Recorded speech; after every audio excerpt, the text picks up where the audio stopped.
Alright Rovers, we finally have some official news about version 3.2 of Wuthering Waves before official preview, and things are getting pretty exciting. In this video, we're going to go through everything we currently know about version 3.2, what you can expect from the broadcast, and why this update might be an important one for Wuthering Waves. Alright, let's dive in. In version 3.2 of Wuthering Waves, leaks suggest that we will be getting Sigrika and Qiuyuan in Phase 1, followed by Linai, Zani, and Phoebe as rerun characters in Phase 2. Early impressions from the beta describe Sigrika as a DPS resonator whose entire playstyle focuses on dealing echo skill damage. Her gameplay loop revolves around generating special resources with her normal and heavy attacks, then spending those resources on enhanced heavy attacks that can pull enemies in or completely immobilize them, gradually building up her ultimate, Learn My True Name. While some testers feel she looks a bit average in terms of raw gameplay impact compared to the strongest current DPS options, her ability to control enemy positioning and scale off echo skill damage means she may still shine in specific team compositions and high-end content that reward tight rotations and crowd control. Moving away from characters, version 3.2 also introduces a brand new Calamity class boss along with a new underground area. The latest information points to the arrival of the Voidworm, described in its lore as an undiscovered shadow lurking within sandstorms. This creature is said to be woven from tens of thousands of exoswarms, having shaped its body from exoworms devoured by the Voidstorm and literally forging its spine from the remnants of an exostrider. To the people of Lahai Roi, both the Voidworm and the Voidstorm are viewed as terrifying, uncontrollable natural disasters capable of devouring everything in their path. The encounter itself is expected to be mechanically intense and visually dramatic, potentially featuring multi-stage patterns, shifting arenas, and environmental hazards linked to violent sandstorms and reduced visibility. Because of this, the fight may become not only an important addition to the game lore but also a serious test of player skill and team coordination. Alongside the new boss, version 3.2 appears to be packed with events that provide a large amount of free astrite. One of the major activities is a rhythm event called Setting Sail to the Beat.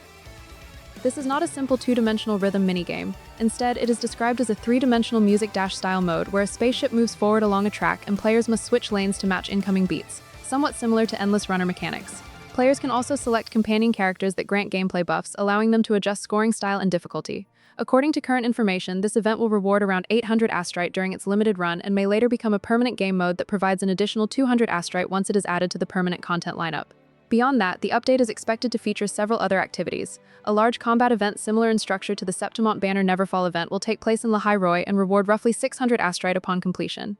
There will also be a lighthearted chibi-style event where players run around a meal energy facility collecting food items, granting around 400 astrite. A puzzle minigame inspired by Tetris mechanics may provide another 400 astrite, while an anniversary warm-up event is expected to reward approximately 280 astrite. Altogether, these limited-time events could offer well over 2,400 free astrite during the patch. For players who focus on endgame challenges, the terminal matrix system is receiving a significant overhaul. The base cycle rewards remain unchanged, but a new cycle reward system is being introduced starting with Season 1. This system adds two categories of objectives: cycle bounties, which reset regularly, and journey bounties, which are one-time challenges. Cycle bounties include tasks such as defeating a treasure chest mimic, eliminating multiple enemies during a run, or having both teams secure kills after round 2. These objectives encourage players to experiment with different teams and strategies each cycle. Journey bounties are more demanding and function as long-term achievements. Examples include dealing 6.5 million echo damage in a single battle, earning 5,000 points without taking any damage, or scoring 4,000 points while using enhanced characters. Completing these objectives grants encapsulated data, which contributes toward a cumulative reward track that progresses up to 400 points and unlocks tiered rewards along the way. Several bosses inside the terminal matrix are also being updated with new mechanics to increase difficulty.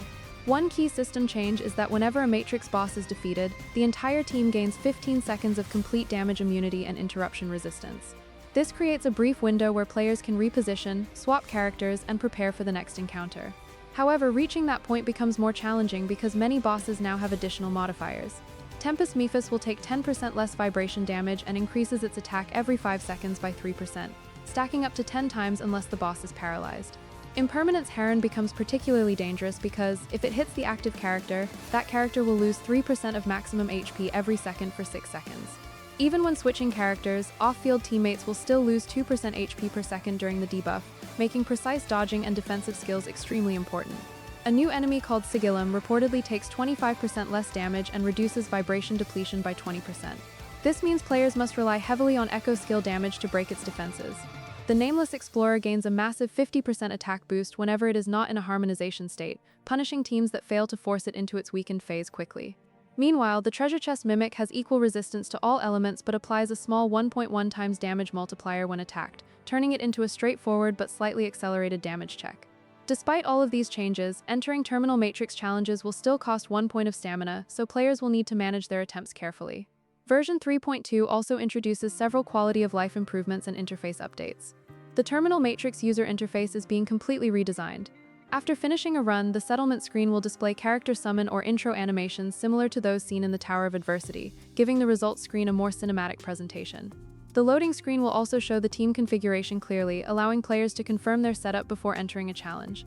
In addition, the Echo management system is receiving improvements that make sorting, locking, and handling large inventories much easier. Another visual upgrade comes in the form of a new render distance slider within the settings menu. Players can switch between default and far rendering options. Devices capable of handling the higher setting will be able to display more distant terrain and environmental details, making the open world feel more expansive. One of the most requested features is also finally being implemented a resource clearing system for both mobile and PC players. This feature allows users to remove old quest assets and unnecessary cache data, freeing up significant storage space without needing to reinstall the entire game. For players with limited device storage, this change could make a major difference. Current beta footage also shows 77-day timers attached to certain seasonal features and events, suggesting that some of the content introduced in version 3.2 may remain available for a longer duration than typical event cycles. Finally, the official Wuthering Waves version 3.2 special program livestream is expected to air roughly 1 week before the update releases. While the exact timing can vary by region, the livestream will be hosted across the game official platforms including YouTube, Twitch, and Bilibili. It will likely provide the first official confirmation of the banner lineup, gameplay demonstrations for Sigrika, previews of the Voidworm boss encounter, and several redeemable codes that grant free astrite and upgrade materials for players who tune in. And that's everything we know so far about version 3.2. If you enjoyed the video or found it helpful, make sure to like the video and share your thoughts in the comments about what you're hoping to see in the next update.